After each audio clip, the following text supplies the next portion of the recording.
جنات عدن مفتحة لهم الأبواب متكئين فيها يدعون فيها بفاكهة كثيرة وشراب. Assalamualaikum warahmatullahi wabarakatuh. Innal hamdalillah nahmaduhu wa nasta'inuhu wa nastaghfiruh wa na'udzu billahi min shururi anfusina wa sayyiati a'malina. May yahdihillahu fala mudilla lahu wa may yudlil fala hadiya lahu. Asyhadu an la ilaha illallah wahdahu la syarika lah wa asyhadu anna Muhammadan abduhu wa rasuluhu la nabiyya ba'dah. Amma ba'd. Tapi kita insyaallah akan melanjutkan pengkajian kitab penjelasan terhadap usul ats-tsalatsah, masih berkaitan dengan masalah takdir, beriman kepada takdir Allah Azza wa Jalla yang merupakan salah satu dari rukun iman dan merupakan masalah yang terpenting dalam kehidupan dunia dan memberikan efek pada kehidupan akhirat. Karena iman dan kekufuran itu juga ada tema takdir tentangnya, atau ada tema takdir yang memberikan efek padanya. Seseorang bisa kufur karena dia tidak percaya dengan takdir Allah. Seseorang dikatakan beriman ketika dia tahu bahwa semua ditakdirkan oleh Allah Azza wa Jalla. Kita ada di halaman 194, berarti yang keempat sekarang ya. Baik, silakan sang qari, fadhal. Adapun dalil syar'i yang adapun istilah pakai Pak. Kita yang dari keempat aja dulu, biar lebih rapi. Bismillahirrahmanirrahim. Keempat, beriman bahwa segala makhluk yang ada adalah ciptaan Allah, baik zatnya, sifatnya maupun gerakannya. Allah Subhanahu wa taala berfirman, Allahu khaliqu kulli syai' wa huwa ala kulli syai'in wakil. Allah menciptakan segala sesuatu dan Dia memelihara segala sesuatu. Az-Zumar 62. Firman Allah tentang pribadi Nabi Ibrahim alaihi salam, wa khalaqa kulla syai'in faqaddarahu taqdira, dan dialah yang menciptakan segala sesuatu dan menetapkan ukuran-ukurannya dengan serapi-rapinya. Al-Furqan ayat 2. Allah Subhanahu wa taala juga berfirman, wallahu khalaqakum wa ma ta'malun. Padahal Allah lah yang menciptakanmu dan apa yang kamu perbuat itu. Asy-Syafat 96. Beriman terhadap qadar, takdir, seperti yang telah kita jelaskan, tidak menafikan bahwa hamba memiliki kehendak untuk memiliki sesuatu perbuatan, karena secara dalil nakli dan akli menunjukkan hal itu. Ya, baik. Itu tema lain. Kita fokus dulu di 3 ayat ini dan kalimat yang keempat. Beriman bahwa segala makhluk yang ada adalah ciptaan Allah, baik zatnya, sifatnya maupun gerakannya. Ternyata mengimani takdir Allah Ta'ala itu ada konsekuensi, yaitu meyakini bahwa seluruh makhluk, baik yang besar maupun yang kecil sampai sekecil apapun, itu semua adalah ciptaan Allah, diatur oleh Allah Azza wa Jalla. Dan ini salah satu pintu ilmu yang besar, yang agung, yang membuat iman seorang beriman itu semakin tinggi.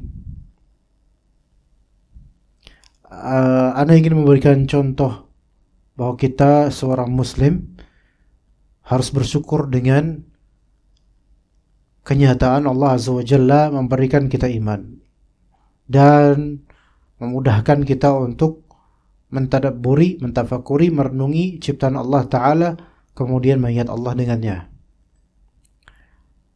Kalau kita tanya dari seluruh negara di dunia ini, saintis atau ilmuwan yang paling banyak berasal dari mana sih? Atau negara apa yang paling banyak memproduksi ilmuwan, saintis?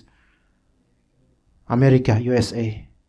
Udah paling banyak ya, karena itu negara luas. Ya, dibandingkan mungkin Rusia ada saintisnya banyak, cuman nggak seberapa dibandingkan USA. China secara teknologi itu sudah mulai merajalela, tapi tetap untuk ilmuannya USA, Amerika itu lebih banyak. Jurnal sains itu sangat banyak, jutaan, dan tersimpan di banyak sekali website. Ana pernah di beberapa website, Ana mencoba untuk membuka website seperti nature.com. Ana pengen membaca suatu artikel, bukan suatu jurnal sains berkaitan dengan bisa ular dan juga ekor ular. Itu aja, masalah itu aja. Maka Ana klik, tapi harus bayar untuk bisa membaca jurnal tersebut, dan satu jurnal itu kudu membayar sekitar mungkin berapa dolar, tapi kalau dikonversikan ke Indonesia, ke rupiah, bisa 300 ribuan atau lebih. Karena nilai sains di situ, karena mereka kan riset itu kan juga membutuhkan budget. Jadi jangan pikir saintis itu bikin jurnal itu kayak ustadz bikin artikel gitu, enggak. Mereka itu pakai keilmuan yang memang memerlukan budget, cuma ikhwan. Ya, enggak sembarangan. Dan akan dipertanggungjawabkan juga gitu di dunia ini, dipertanggungjawabkan secara keilmiahan, referensi, apakah ini jurnal kualitatif atau kuantitatif, berdasarkan riset lapangan atau riset laboratorium, atau berdasarkan riset literatur, itu semua akan dipertanggungjawabkan. Enggak sembarangan, makanya harganya mahal. Kalau antum beli satu buku aja, misal bukan buku sains dah, buku komik aja itu 300 ribu bisa dapat berapa buku gitu. Ini hasil riset. Nah, maksud Anda di sini banyak orang-orang yang non muslim, mereka itu saintis, ilmuwan, terhampar di hadapan mereka ayat-ayat Allah Azza wa Jalla dari segi kemakhlukan, tetapi tidak tergerak sedikit pun mereka untuk mengingat Allah. Nah, Anda juga mengetahui bahwa banyak dari program-program BBC yang berkaitan dengan sains, nature, yaitu alam, teknologi, sains, dan Anda menyimaknya di keseharian Anda. Yang Anda ingat tahun 2008 dan 2009, ketika itu untuk download MP3 ya teman-teman, itu nggak segampang sekarang, ya Kak. Dulu handphone kita masih handphone ketika itu ya, bukan Nokia lagi sih, cuman ya masih jadul lah ya. Untuk dengar MP3 bisa dibawa kemana-mana aja, nggak pakai HP ketika itu tapi pakai ada MP3 player yang kecil itu. Anda dulu belajar bahasa Inggris dengan sering mendengar podcast BBC. Jadi sebelum podcast di Indonesia itu udah merebak, dulu Anda tahu podcast itu kayak gimana. Nah, ada program di tahun 2008 dari BBC Radio 4, itu namanya World on the Move, yaitu pergerakan binatang di dunia ini. Yaitu sekitar 1 tahun itu 2008 sampai 2009, 1 tahun pokoknya. Setiap pekan itu dari BBC menghadirkan program laporan-laporan tentang migrasi binatang ke suatu daerah ke daerah lain, ke suatu benua ke benua lain. Dan itu tiap pekan. Dan tiap pekan binatangnya berbeda-beda. Dalam 1 pekan itu sekitar 28 menit. Itu podcast itu 28 menit.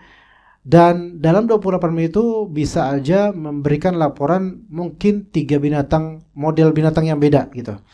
Artinya mereka sangat serius ini, saintis ini. Para ilmuwan sangat serius untuk mengcapture dan meriset binatang. Sampai kemudian ada juga di BBC itu Radio 4 ada Best of Natural History.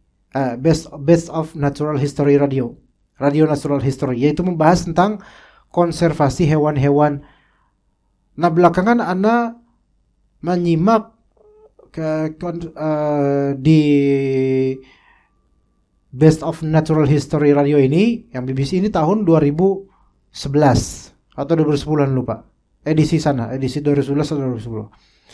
Itu membahas tentang tawon, migrasi tawon dan pemeliharaan tawon, sampai ada di antara ilmuwan yang dia itu mengamati satu ekor tawon dari banyak tawon, satu ekor tawon diamati, terus ditandai dan dicermati bagaimana dia membuat sarang yang kecil untuk sendirinya, dan sampai dia berhasil menemukan tawon yang sama sekitar ratusan meter di ladang-ladang. Artinya betul-betul meneliti sampai meneliti kesamaan tawon ini.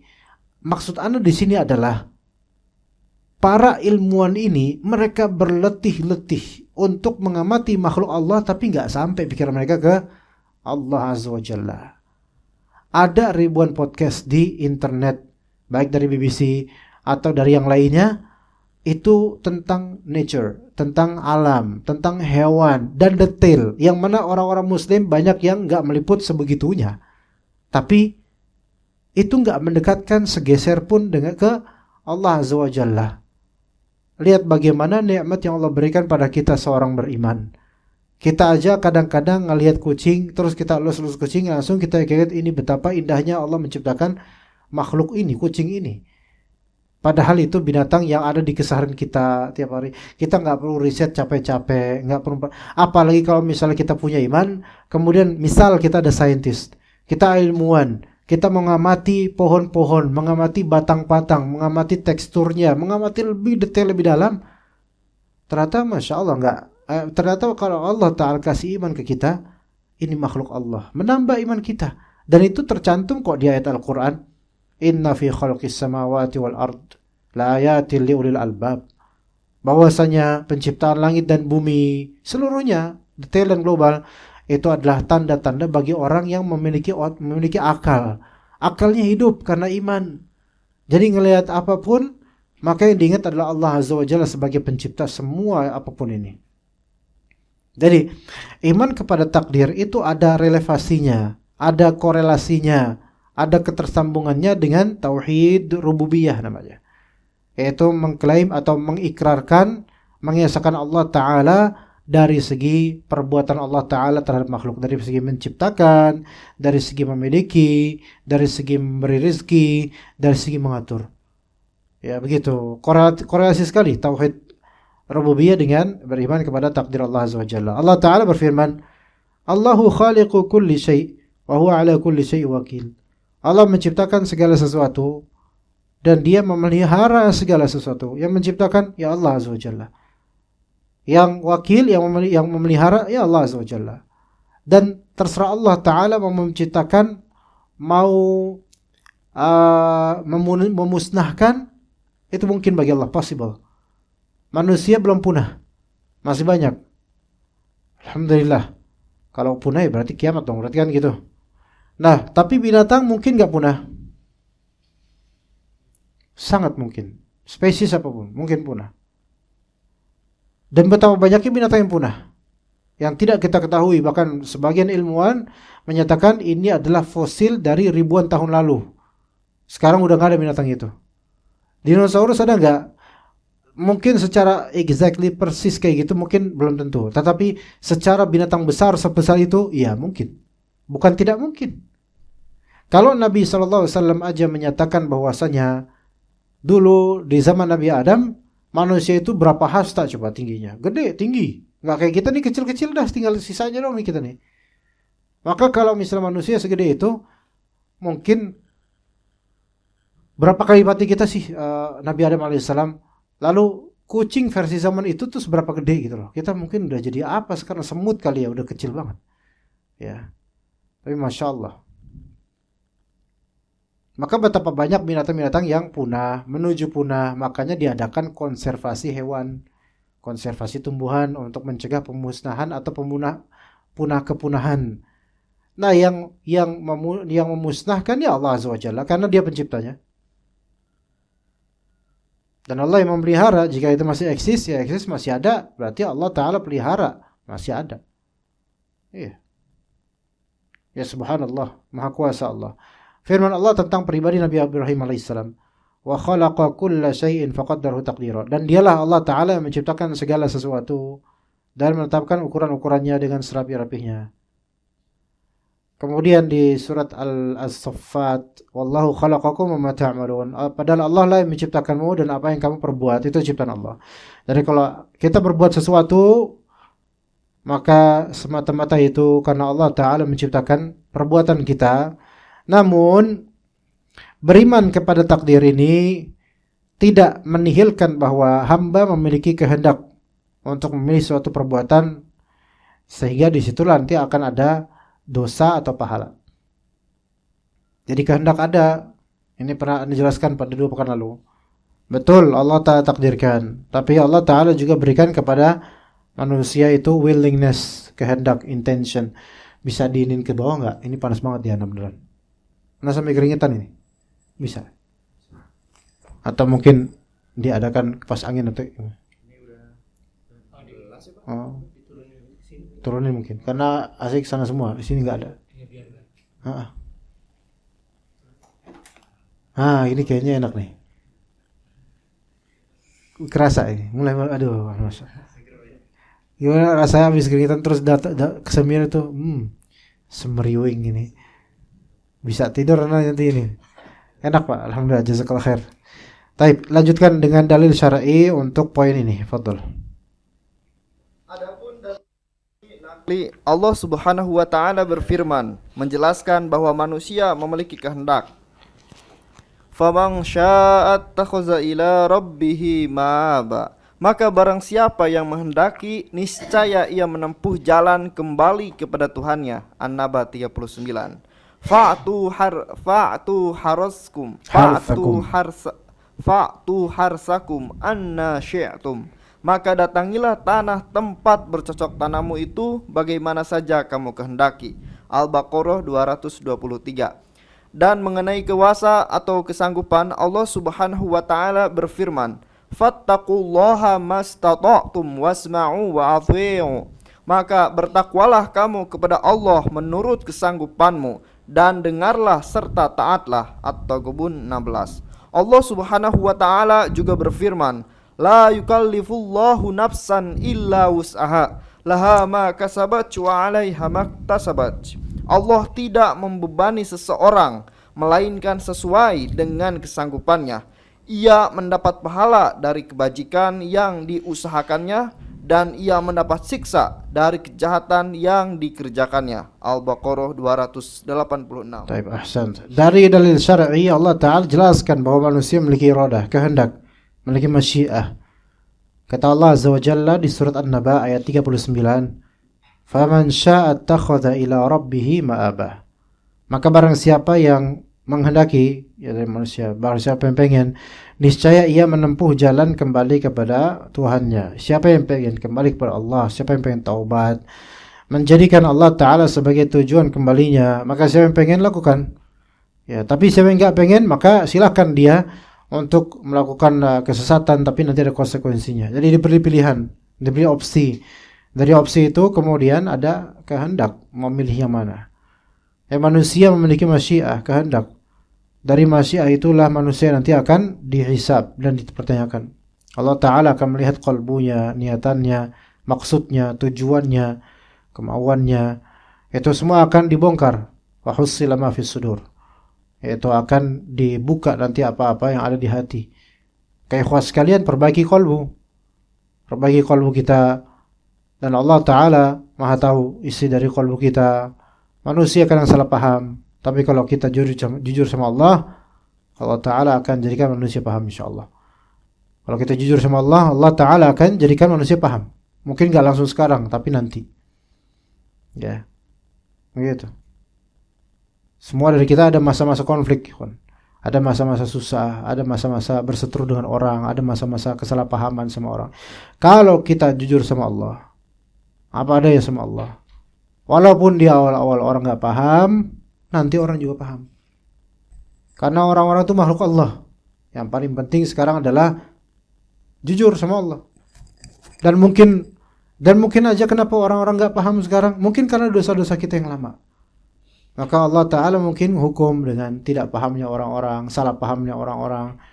Akhirnya kemudian kalau kita jujur sama Allah, Allah Ta'ala akan bukakan yang terbaik, yang terbenar. Jadi kembali ke Allah Azza wa Jalla, jujur sama Allah dengan kehendak kita. Maunya apa? Niatan antum apa? Kalau misalnya kita beramal tapi nggak jujur, nggak ikhlas, itu akan dibongkar aibnya oleh Allah Azza wa Jalla. Kata Nabi SAW, man ra'a Allah, man sama'a sama'ahullah. Barang siapa yang ria, Allah Ta'ala akan buat dia ria. Dan akan Allah Ta'ala pertontonkan ke orang-orang bahwa saya dia ria gitu. Wa man sama'a sama'ahullah. Siapa yang pengen sum'ah, pengen didengar, maka Allah Ta'ala akan jadikan dia didengar dia. Tapi orang akan tahu dia itu pengennya didengar. Begitu. Ya, maka jujur sama Allah, faman syaa takhadha ila rabbih ma'aba. Maka barang siapa yang menghendaki, niscaya ia menempuh jalan kembali kepada Allah Azza wa Jalla. Kemudian kata Allah Azza wa Jalla surat Al-Baqarah 223, fa'tu harthakum anna syi'tum. Maka datangilah istri-istri kalian bagaimana kalian mau, bagaimana kehendak. Ini anna syi'tum, sesuka kalian. Manusia memiliki masyiah, kehendak. Sebenarnya ayat ini udah Anda jelaskan berkaitan dengan nisa'ukum, kalimat sebelumnya nisa'ukum harthul lakum fa'tu harthakum anna syi'tum. Istri-istri kalian adalah lahan tempat cocok tanam kalian. Maka datangilah tanah tempat cocok tanam kalian itu bagaimana saja kalian kehendaki. Masih ingat gak waktu itu sebab nuzulnya apa? Karena ejekan orang-orang Yahudi, atau karena tradisi orang-orang Yahudi, mereka mengatakan jika berhubungan seksual dengan cara dari belakang, bukan dari dubur, bukan, tapi dari belakang, ya, maka nanti kalau lahiran anaknya apa? Juling, bukan julit, juling, matanya ke hidung gitu, matanya. Itu, ya juling matanya, jereng, gitu. Atau gitulah matanya. Lah kan itu nggak nyambung. Nah dalam Islam nggak kayak gitu, peraturan nggak seketat itu. Kalian mau kayak gimana kek posenya untuk berhubungan seksual, maka silahkan selama tidak melanggar syariat seperti kedubur. Nah, gitu. Jadi nggak ada impactnya kalau seseorang dengan pose atau gaya seperti apa, nanti anaknya gimana, nggak ada. Itu dinafikan. Kasian dong kalau nanti ada anak juling, terus dibully sama teman-temannya, oh pasti malu sama bapak lu tadi dulu kayak gitu. Nggak ada kaitannya seperti itu. Maka Allah Ta'ala kemudian menafikan hal seperti itu. Allah katakan, nisa'ukum harthul lakum fa'tu harthakum anna syi'tum. Istri-istri kalian itu ibarat lahan.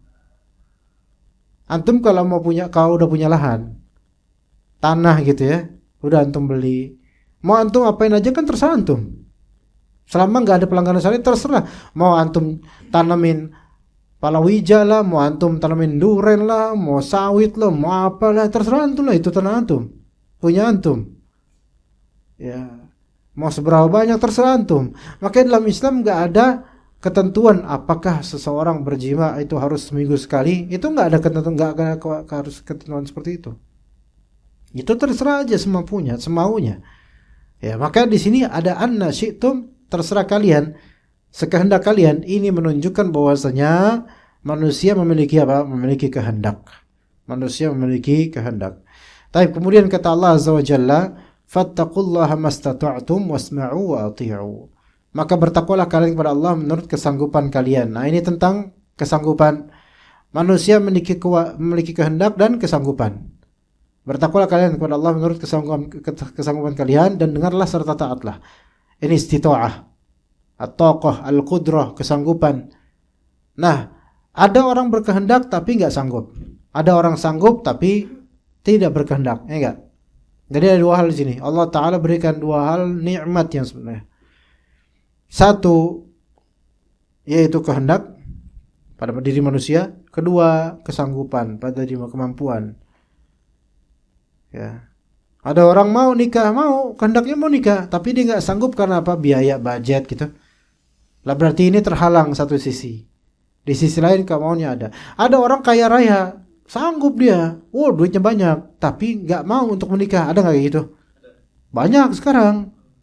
Karena menganggap pernikahan itu problem. La haula wala quwwata illa billah.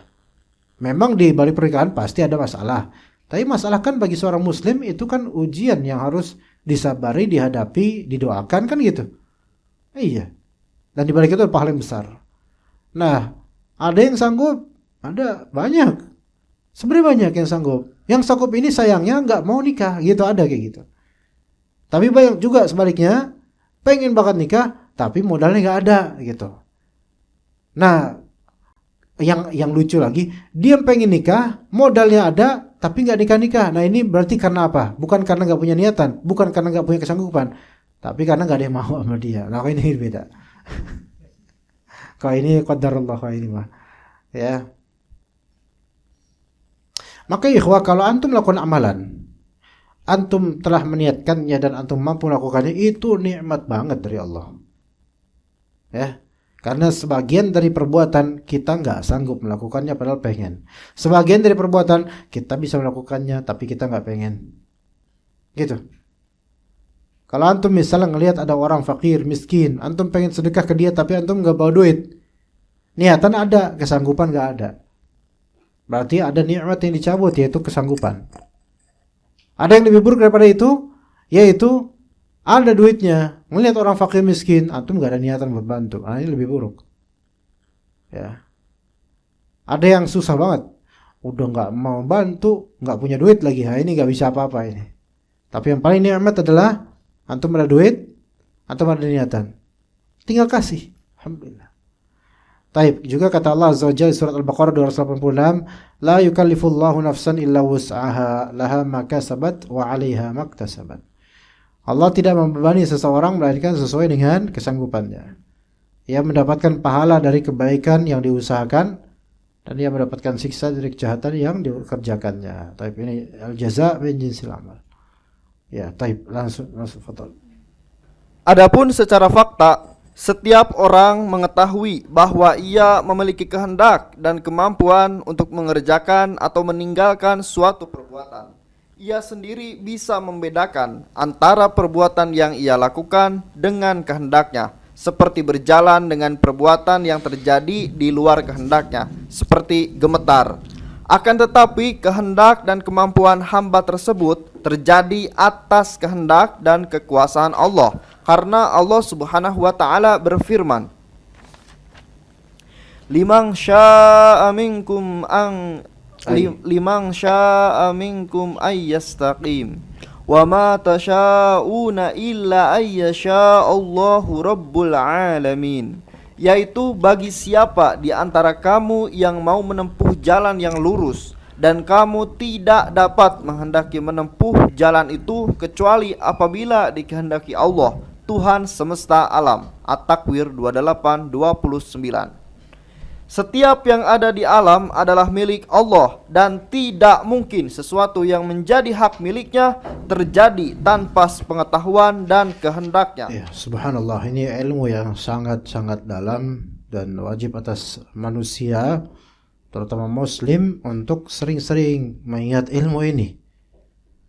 Tentang kehendak manusia, kemampuannya untuk mengerjakan yang mana itu semua diciptakan oleh Allah Azza wa Jalla. Manusia juga bisa membedakan perbuatan yang dia lakukan dengan kehendaknya, keinginannya, dan perbuatan yang terjadi di luar kontrolnya. Ada seperti gemetar, dia nggak bisa mengontrol gemetar itu. Kesemutan, ya kesemutan sebenarnya bukan perbuatan sih sebenarnya. Ya, karena kesemutan bukan gerakan ya, tapi kalau gemetar gerakan, gemetar gitu. Ada misalnya orang habis kena musibah, kecelakaan, terus shock dia, mentalnya kena. Ini kan di luar kendalinya, di luar keinginannya. Ada orang kena anxiety, ada orang kena schizophrenia, ada orang kena penyakit seperti majnun, gila, dan seterusnya. Ada yang memang itu di luar kehendak dia. Ya, itu bisa dibedakan kok, bisa dibedakan. Di masjid dekat rumah ana itu ada seorang pemuda yang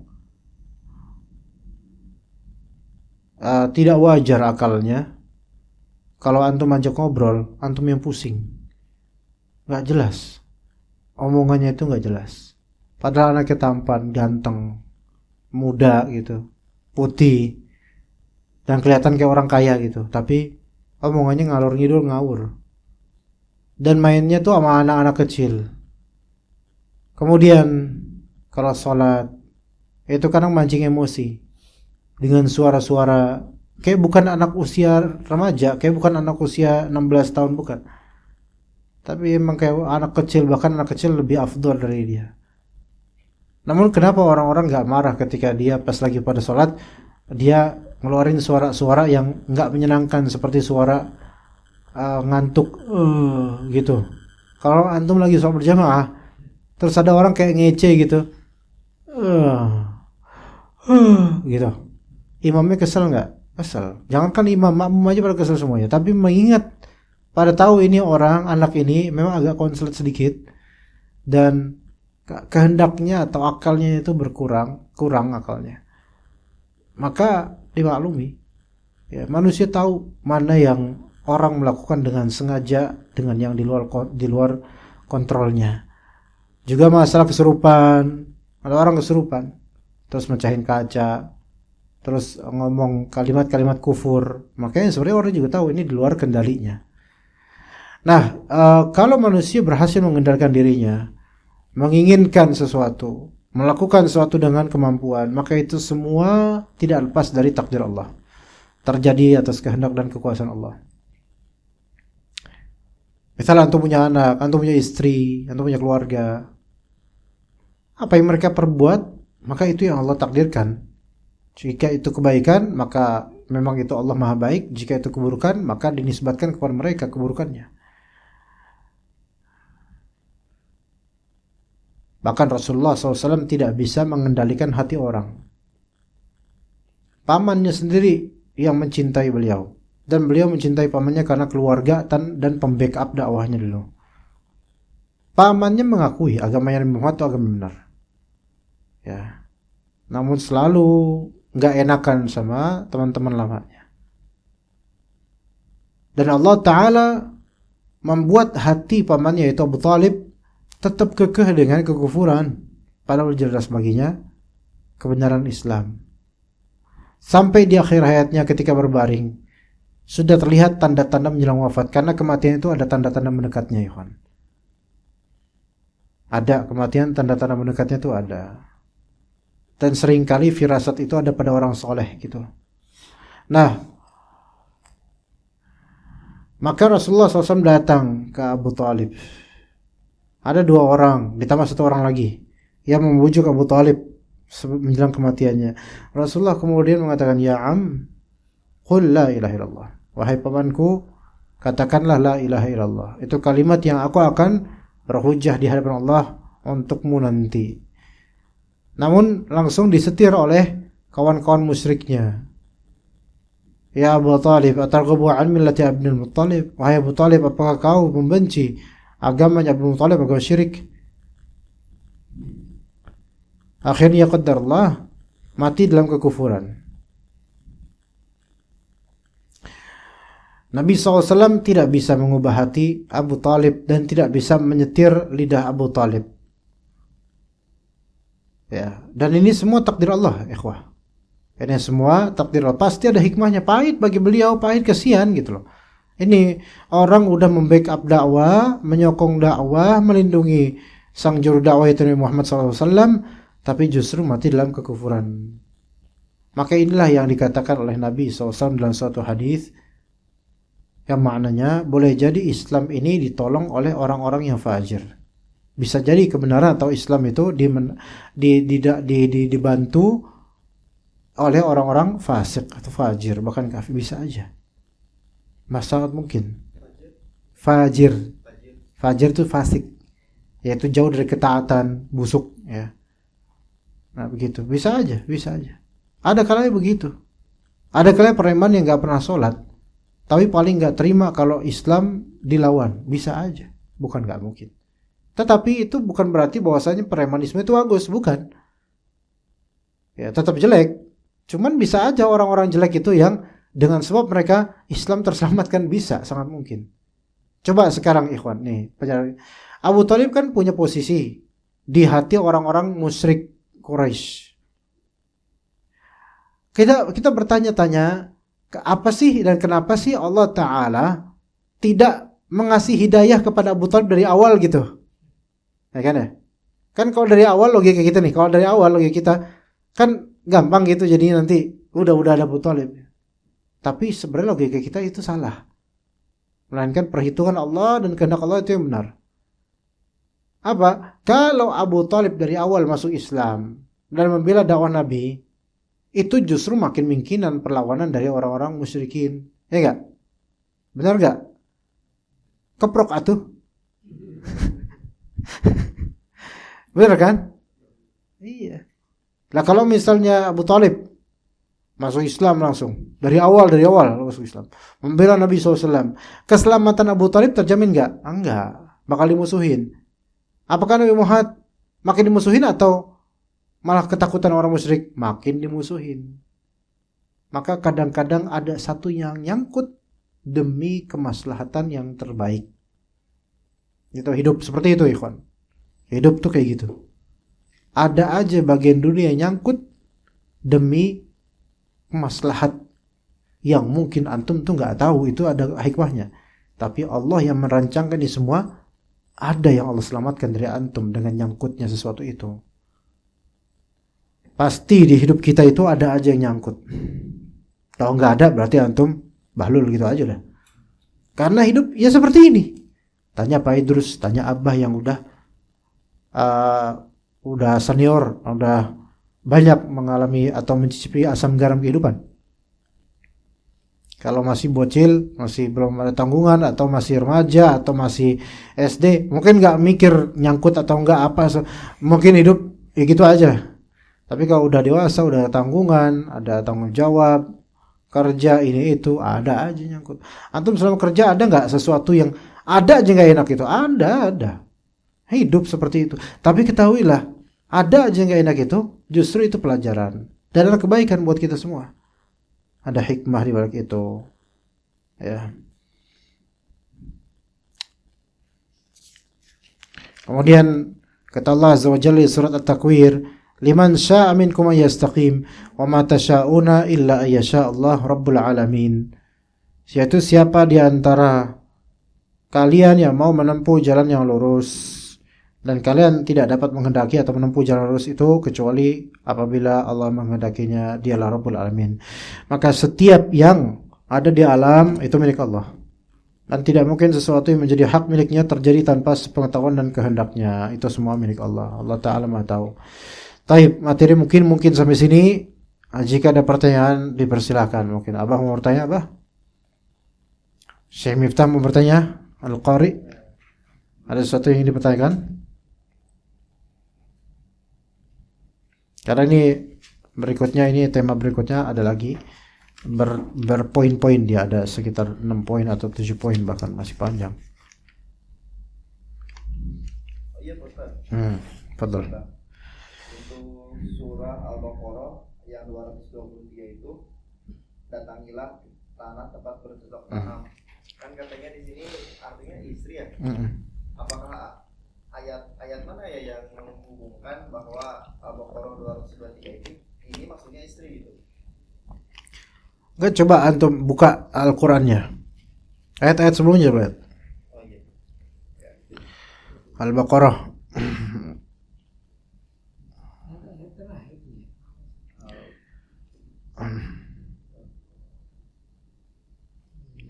Dua ratus 23 ya.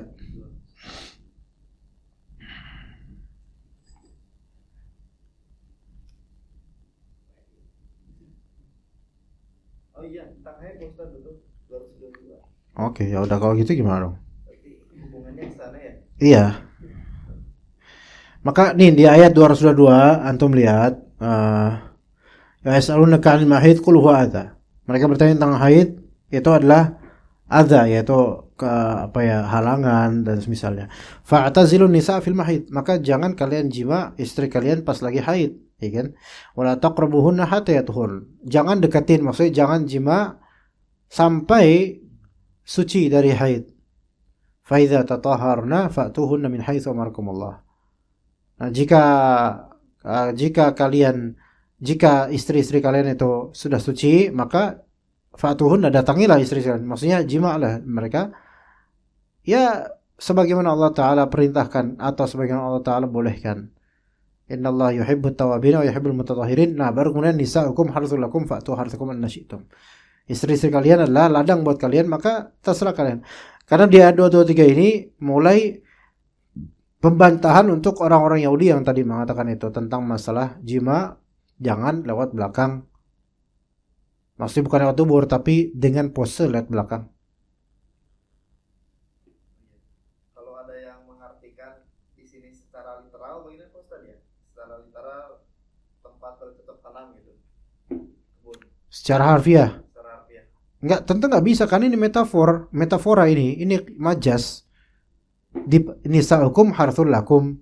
Istri-istri kalian adalah tanah ladang kalian. Ya bukan berarti istri kalian jadi tanah gitu, enggak. Kalau dimanai harfiah kayak gitu, ya enggak gitulah. Metafora ini, permisalan. Majas, permisalan. Iya. Nah, ya bisa juga dimaknai misalnya fa'tu harthakum an nasyitum, ini menjadi hukum fikih untuk masalah muamalah. Bisa. Tapi pada asalnya bukan itu yang dimaksud di ayat ini. Walaupun bisa ya fa'tu harthakum an nasyitum menunjukkan bahwa kalau kita punya ladang beneran tanah, maka ya itu terserah ownernya gitu kan ya. Terserah ownernya. Selama tidak melanggar syariat seperti buat diskotik misalnya nggak boleh. Tapi kalau dia mau buat saung, mau buat kolam lele, ya terserah dia. Selama tidak memberikan mudarat bagi masyarakat gitu. Nah itu bisa. Maafan. Ada lagi mungkin? Ini yang Ya Pak. Anda nggak melihat ada ini apa ketersambungannya antara firman Allah tentang pribadi Nabi Ibrahim alaihissalam. Ya itu juga ada. Surat apa tadi itu Pak? Surat Al-Furqan. Ya. Di atasnya Al-Jumar gitu. Tapi kok Iya. bukan itu ya? Tapi nggak tahu. Anda nggak ngerti apa maksudnya.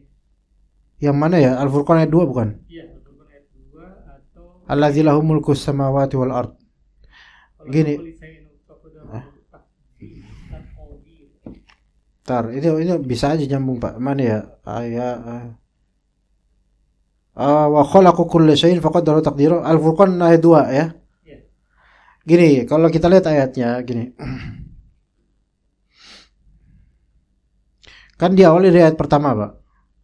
Tabarakalladzi nazzala furqana ala 'abdihi. Gitu. Nah, tapi sebenarnya ayat ini yang lebih sahih adalah ala 'abdihi ayat pertamanya. Maha suci Allah yang telah menurunkan Al-Furqan pada apa? Pada hambanya. Hamba ini Nabi Muhammad SAW. Ya, liyakuna lil alamina nadhira, agar menjadi pemberi peringatan bagi semesta alam. Baru ayat kedua agak panjang.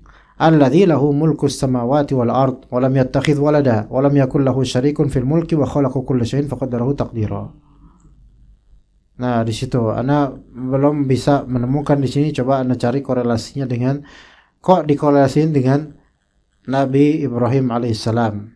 Kalau dengan Nabi Muhammad mungkin masih ada ketepatan, tapi Allahu alam di sini belum ketemu untuk korelasi dengan Nabi Ibrahim. Apakah berhubungan sama kisah yang burung itu Ustaz? Enggak ada. Enggak kaitannya enggak dengan itu. Atau coba kita cari di kitab aslinya. Syarah usul salasanya Syekh Utsaimin gitu dari kitab aslinya. Apa ini salah terjemahan?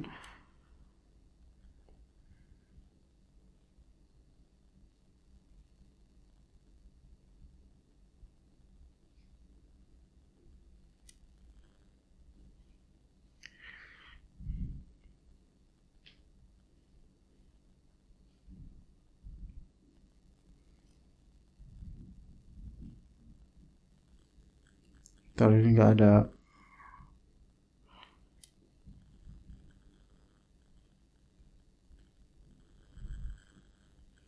Karena mau nyari di versi aslinya. Surat Al-Furqan ayat 2 ya. Wa khalaqa apa? Wa khalaqa kulla syai'in faqaddarahu taqdira.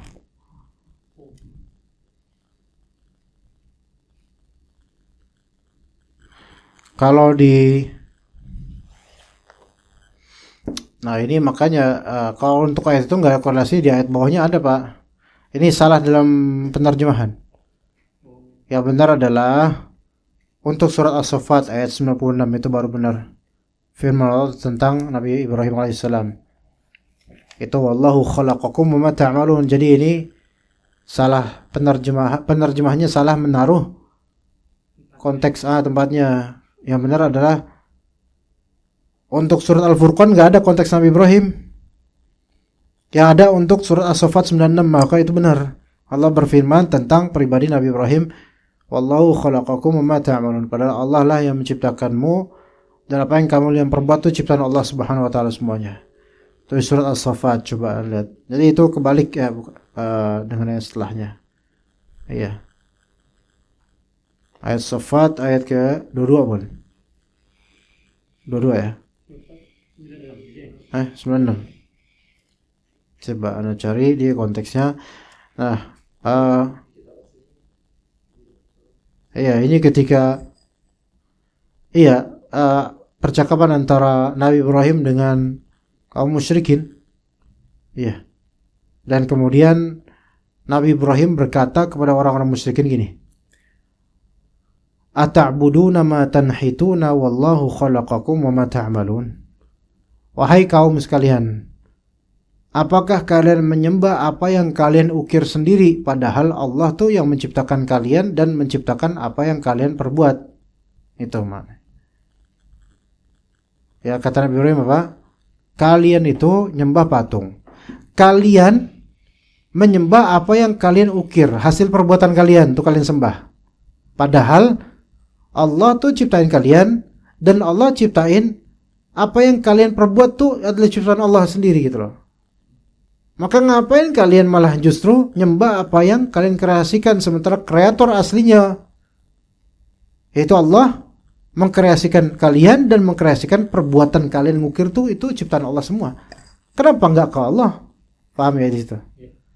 Maka kata mereka qalu bnu lahu bunyana fa'alquhu fil jahim. Maka mereka kemudian berusaha mencelupkan Nabi Ibrahim alaihissalam ke neraka, ke api. Itu. Ya, bagus Pak, ahsanta. Ya, jadi itu yang dimaksud. Jadi bukan ayat yang di Al-Furqan awal tadi, bukan. Oke. Ada lagi?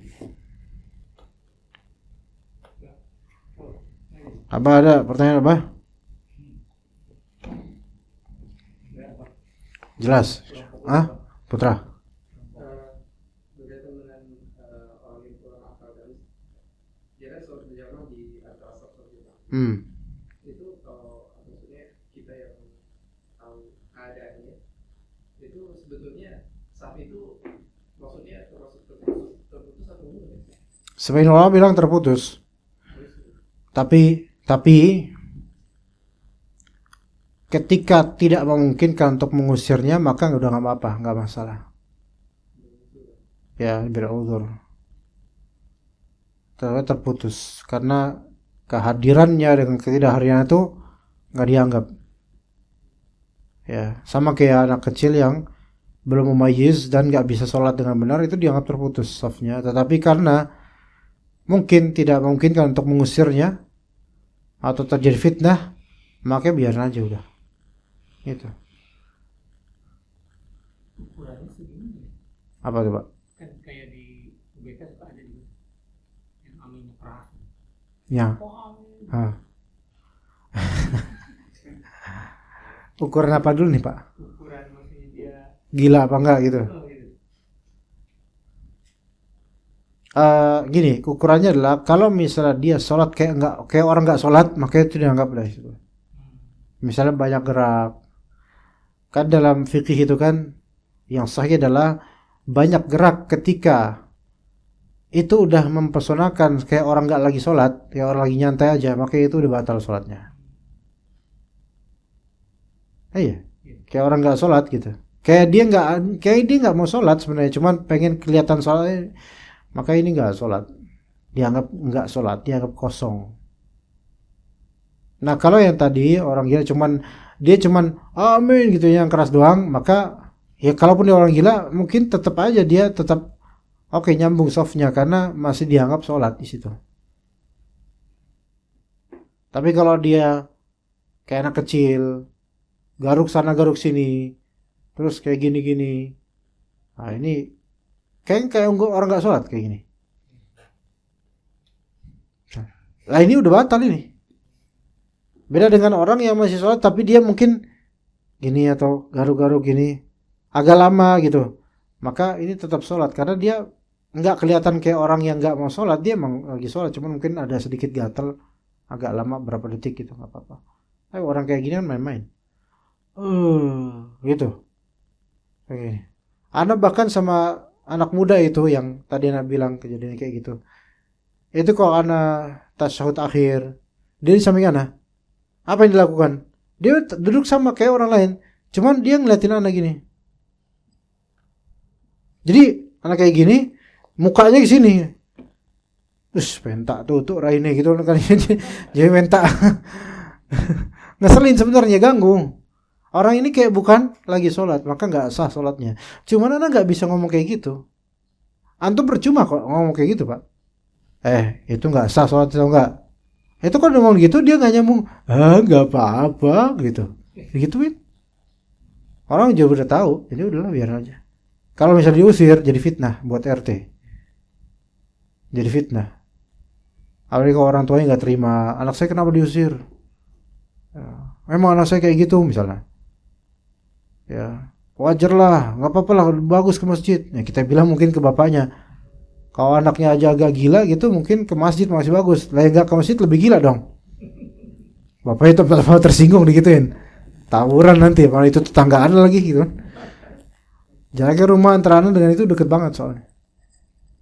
Tapi saling nyapa, ketika jalan nyapa dia. Tapi kok sholat ngeselin.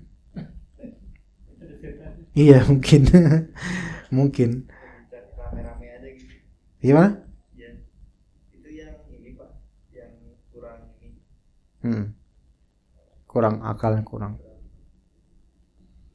Iya. Taib, mungkin sampai sini insyaallah. Barakallahu fikum jami'an wa sallallahu ala nabiyyina Muhammad wa ala alihi washabbihi ajma'in. Subhanakallahumma bihamdika asyhadu an la ilaha illa anta astaghfiruka wa atubu ilaik. Assalamualaikum warahmatullahi wabarakatuh.